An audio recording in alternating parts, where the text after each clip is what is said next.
2009, pretty horrific. Yeah, pretty horrific. And we had to have some tough conversations. You can have those conversations with care. You can make sure you're in the right emotional state. You can prepare properly for them, but the message is tough, right? You had to lay off your staff, is what you're saying. You had to shrink your staff. We didn't then, but they needed to stand up and be counted, and they needed to work harder to stand still, just for us to not to make any profit, just to not lose money. Right.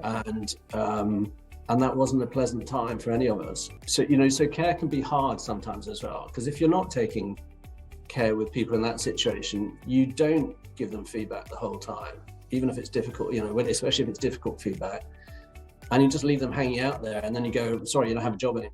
Whereas if you care for them, you actually have those difficult conversations every day or every week or whatever, to allow them the opportunity to see the situation they're in and choose or not choose to do something about it. And so care sometimes can be feel pretty hard-edged. And that's interesting, because I think that takes, as a leader, a lot of courage, because I talk to a lot of leaders who say, oh no, we can't say that, because then everybody will leave, they'll resign, they'll look for something else. And it's said out of fear. And there's an element of truth to that, but then there is a really another way to look at it, which says that people are making up their minds about their employment opportunities based on lots of things. And just because you think they might do one thing, they might not. They might not, just pull the ripcord. And you should always err on the side of letting them in and understand.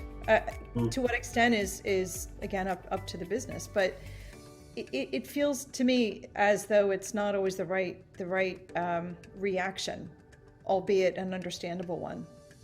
Yeah, no, I think you're right. I think often this is misguided sense of protecting them from the reality, or protecting them from that is patronizing, and it's unfair, and it's not allowing them to see the reality of the situation. I think you can do it in a way that makes it clear that you're not panicking, but without hiding from it. And guess what? They're going to be aware of it anyway.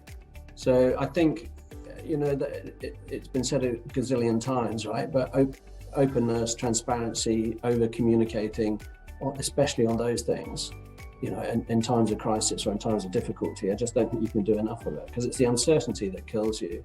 But everybody wants to know what the situation is, and they also want to know what they individually can do about it.